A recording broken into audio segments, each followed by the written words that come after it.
جب حق کے غلبے کا وقت قریب آتا ہے، جب ظلم کے خاتمے کا وقت قریب آتا ہے، جب کفر کے کلمے کے پست ہونے کا وقت قریب آتا ہے، جب دنیا میں امن و انصاف اور کلمہ توحید کے غلبے کا وقت قریب آتا ہے، تب اللہ تعالیٰ چھٹائی کا پروسیس شروع فرماتے ہیں۔ یہ ذہن میں رکھیے گا، اس سے پہلے تک تینوں قسم کے مسلمان ملے جلے رہتے، بالکل ملے جلے، ایک گھر میں تینوں قسم کے مسلمان پائے جاتے، ایک مسجد میں تینوں قسم کے مسلمان، ہر جماعت اور دینی اجتماع میں تینوں قسم کے مسلمان، ہر نشست میں تینوں قسم کے مسلمان، سب کچھ سب ایک ساتھ ہوتا ہے، ملے جلے رہتے کوئی۔ لیکن جب وہ وقت آتا ہے کہ جب اب دودھ الگ ہوگا اور پانی الگ ہوگا، جب اسلام کے غلبے کا وقت، میری بات کو غور سے سننا، بہت امید کے ساتھ اس مسجد میں میں نے یہ بات چھیڑی، بہت عظیم لوگوں کی طرف یہ مسجد منسوب ہے۔ ہم لوگ عام طور پر نعمتوں کی قدر زندگی میں نہیں کرتے، یہ ہماری مصیبت ہے۔ ہم کسی نعمت، کسی شخصیت کے قدر کے لیے اس کے انتقال کا انتظار کرتے ہیں۔ میں پھر دہراتا ہوں، جب اسلام کے غلبے کا وقت آتا ہے، جب کفر کے کچل جانے کا وقت آتا ہے، جب نظم عالم الٹ کر دینے کا وقت اللہ کے بنائے ہوئے پروگرام کے مطابق آ جاتا ہے، باطل کا غلبہ نہیں، کفر کا غلبہ نہیں، ظلم کا غلبہ نہیں، الٹی بات میں کرو، جب کفر کا خاتمہ، جب باطل کے کلمے کے کچل جانے کا اور اسلام کے اور حق کے اور انصاف کے اور امن کے قائم ہو جانے کا وقت جب قریب آتا ہے، تو ہمیشہ اللہ کا معمول ہے کہ ملے جلے تینوں قسم کے مسلمانوں کے ذریعے کبھی بھی حق کا غلبہ نہ ہوا ہے نہ ہوگا۔ اس سے پہلے اللہ تعالیٰ ایک پروسیس شروع کرتے ہیں، ایک ترتیب ہے اللہ تعالیٰ کی، وہ یہ کہ چھانٹ دوں گا میں، پہلے قسم کے مسلمانوں کو الگ کر دوں گا اور دوسرے قسم کے مسلمان بھی پیچھے پیچھے ان کے ساتھ رہیں گے، لیکن تیسرے قسم کے ایک انسان کو بھی میں اپنے مقبول بندوں اور بندیوں کے ساتھ کھڑے رہنے کی اجازت دے دوں گا۔ پھر میل تو چھٹے گا، الگ ہوگا۔ اور اس کا طریقہ کیا ہوتا ہے؟ اس کا طریقہ اللہ کی طرف سے یہ ہوتا ہے کہ کفر ظلم شروع کرتا ہے، ستانا شروع کرتا ہے، بڑھتا چلا جاتا ہے ظلم، ٹارچر ہوتا ہے، چلتے پھرتے مسلمانوں کو مارا جاتا ہے، جیلوں میں ٹھوسا جاتا ہے۔ یہ طریقہ ہے اللہ کا، یہ فلاں حکومت کر رہی ہے، فلاں حکومت کر رہی ہے، یہ ظاہری طور پر ہم کو اسباب کے اعتبار سے کچھ کام کرنا ہماری ذمہ داری ہے، لیکن میں سمجھا رہا ہوں یہ اللہ تعالیٰ کا ہمیشہ سے یہ سسٹم ہے۔ اُذِينَا مِن قَبْلِ أَن تَأْتِيَنَا وَمِن بَعْدِ مَا جِئْتَنَا، بنو اسرائیل کے لوگوں نے موسیٰ علیہ السلام سے کہا تھا کہ پہلے بھی ہم ذلیل سمجھے جاتے تھے، فرعون کے لوگ ہم کو دلتوں سے زیادہ بدتر سمجھتے تھے، ہمیں غلامی کی زنجیروں میں جکڑ رکھا تھا، آپ آئے، ہم نے آپ پر ایمان ہم نے قبول کیا، ہم نے آپ کا ساتھ دیا، اس کے بعد بھی وہی ظلم ہم پر ہو رہا ہے۔ وہ ظلم اور ظلم میں فرق تھا۔ چنانچہ موسیٰ علیہ السلام نے بعد میں جو جوابات دیے اور بعد میں اس قوم کی تاریخ نے جو مرحلے طے کیے، تو اس نے بتایا کہ بہت فرق تھا ان دونوں قسم کو ظلم میں۔ چھٹائی لازمی ہے، لِيَمْحِصَ اللَّهُ الَّذِينَ آمَنُوا لِيَمِيزَ اللَّهُ الْخَبِيثَ مِنَ الطَّيِّبِ، قرآن نے 20 جگہ یہ بات بیان کی۔ چھٹائی تب ہوتی ہے، یہ ایک بات میں تیسری چوتھی بار دوہرا رہا ہوں، جب اسلام کے غلبے کا وقت قریب ہوتا، اس وقت اللہ تعالیٰ یہ برداشت نہیں کرتے کہ تیسری قسم کے لوگ یہ دوسری اور پہلی قسم کے والوں کے ساتھ رہے۔ احد کی جنگ میں اللہ کے رسول نکلے صحابہ کو ساتھ میں لے کر، اور یہ تیسری قسم کے لوگ بھی ساتھ تھے جو اندر سے کچھ اور تھے، اوپر سے کچھ اور تھے، اور یہ بھی ساتھ چلے، مگر راستے میں 300 اس تیسری قسم کے لوگ حضور کا ساتھ چھوڑ کے الگ چلے گئے۔ کیوں الگ چلے گئے؟ اس لیے کہ یہ اللہ کے نظام کے مطابق ممکن ہی نہیں تھا کہ یہ تیسری قسم کے لوگ اس فتح کے وقت میں ان کے ساتھ رہیں، یہ ممکن نہیں، یہ اللہ تعالیٰ کبھی نہیں ہونے دیتے۔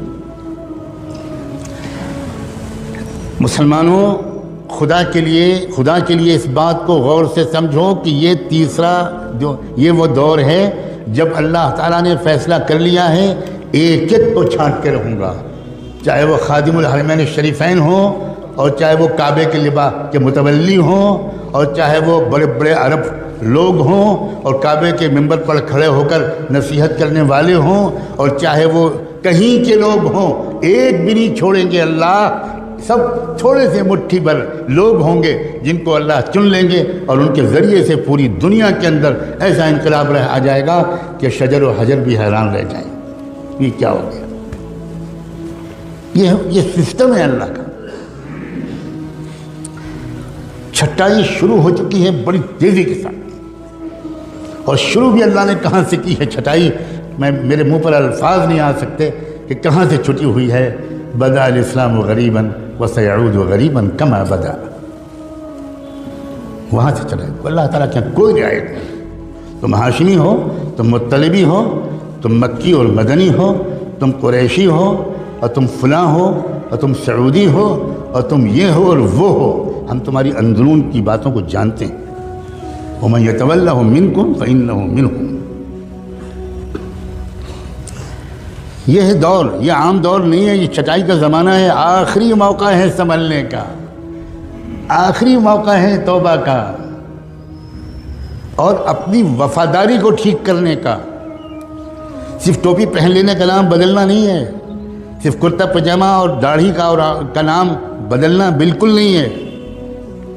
ہمیں جائزہ لینا پڑے گا کہ کیا ہم اسلام کے وفادار ہیں یا اپنی پارٹی کے وفادار ہیں، اپنی سیاسی پارٹی کے وفادار ہیں، اپنے لیڈر کے وفادار ہیں، اپنے پیٹ کو شرمگاہ کے وفادار ہیں، اپنی ذاتی انٹرسٹ اور اغراض کے وفادار ہیں۔ قدم قدم پر ٹکراؤ ہوگا، قدم قدم پر ٹکراؤ ہوگا۔ ایک طرف تقاضا ہوگا اسلام کی وفاداری کا، اس میں ممکن ہے تکلیفیں آئیں، بالکل آئیں گی، بالکل آئیں گی، جیل بھی آئے گی، پھانسی بھی ہوگی، سزائے موت بھی ہوگی، فقر و فاقہ بھی ہو سکتا ہے، پتہ نہیں کیا کیا ہو سکتا ہے۔ یہ تو بالکل یقینی بات ہے کہ چھٹائی لازمی ہے، مگر عجیب بات ہے یہ حالات اور یہ چھٹائی، خدا کرے اتنی ہی بات سے آپ سمجھ گئے ہوں، یہ انتہائی شاندار مستقبل کی علامت ہے۔ بات الٹی ہے۔ اگر اسلام کا غلبہ ابھی دور ہوتا، ابھی اس میں کئی صدیاں باقی ہوتی، تو میں پورے یقین کے ساتھ عرض کرتا ہوں اس مسجد میں بیٹھ کر کہ ابھی بھی وہ حالات نہ آتے، نہ یہاں آتے، نہ یورپ میں آتے، نہ امریکہ میں آتے، نہ عرب میں آتے، نہ مشرق میں آتے، نہ مغرب میں آتے، نہ شمال میں آتے، نہ جنوب میں آتے۔ ہر جگہ حالات اسی طرح کے آ رہے ہیں۔ یہاں آپ کوس لیجئے کہ ابھی فلاں کی حکومت ہے، اور باقی جگہ یہ تو خداوندی ایک نظام ہے، اور اس نظام کو دیکھ کر ڈر اور خوف، مایوسی اور پریشانی، اب کیا ہوگا، یہ لوگ کیا کر رہے ہیں، یہ حکومت کیا کر رہی ہے، آئندہ مسلمانوں کا مستقبل اس ملک میں کیا ہوگا، اسلام کیسے بچے گا، یہ سوالات ان کے ذہن میں آ رہے ہیں جو پہلے قسم کے مسلمانوں والی تربیت پائے ہوئے نہیں، یہ ان کے ذہن میں آ رہے ہیں۔ ورنہ جن کا ایمان مضبوط ہے، جن کا علم گہرا ہے، جن کی سمجھداری بہترین ہے، جو قرآن کو سمجھے ہوئے ہیں، جو اچھی صحبتیں پائے ہوئے ہیں، وہ اپنے وقت کو موبائل میں ضائع نہیں کرتے، انٹرنیٹ میں ضائع نہیں کرتے، بازاروں میں گھومنے میں ضائع نہیں کرتے، وہ سمجھداروں کے پاس بیٹھ کر سمجھداری کی باتیں سننے میں اپنا ایک ایک منٹ استعمال کرنے کی کوشش کرتے ہیں۔ ان کا بالکل الٹا خیال ہے۔ ان کا حال اس وقت کے حالات میں یہ ہے کہ ایسا لگتا ہے کہ اندھیرا بڑھ رہا ہے، جس کا مطلب یہ ہے کہ اب صبح روشن قریب ہے۔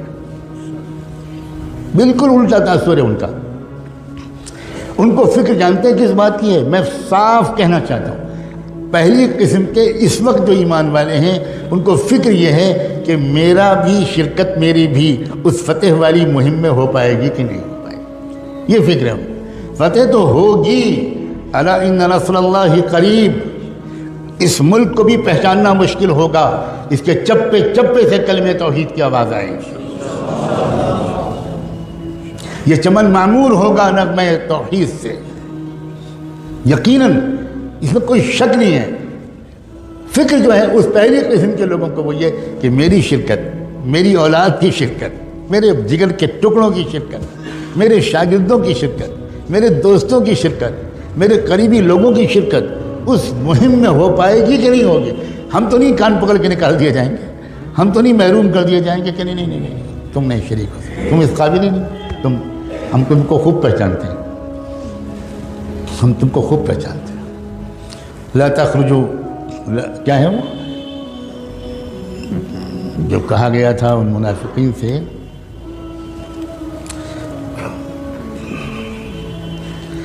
تم کبھی نہیں نکل پاؤ گے، بہت سخت ترین آئے تھے وہ۔ جن لوگوں نے دھوکہ دیا تھا اسی تبوک کے موقع پر ان سے اللہ نے کہا، ان سے کہہ دو کہ تم کو کبھی بھی راہ جہاد میں نکلنے کا موقع نہیں ملے گا۔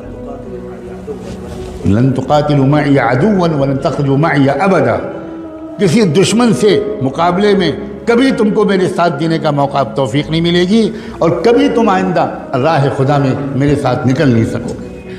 صاف صاف، لن تخرجوا معي ابدا۔ یہ وہ دور ہے جس میں ہم داخل ہو چکے، یہ بتانا ان فرض ہے، اس لیے عرض کر رہا ہوں خدا کے لیے اس بات کو واقعی ایک آگاہی سمجھیں۔ اسی لیے میں نے وہ دوسری آیت پڑھی تھی، فَفِرُّوا إِلَى اللَّهِ إِنِّي لَكُمْ مِنْهُ نَذِيرٌ مُّبِينٌ۔ بھاگو اللہ کی طرف۔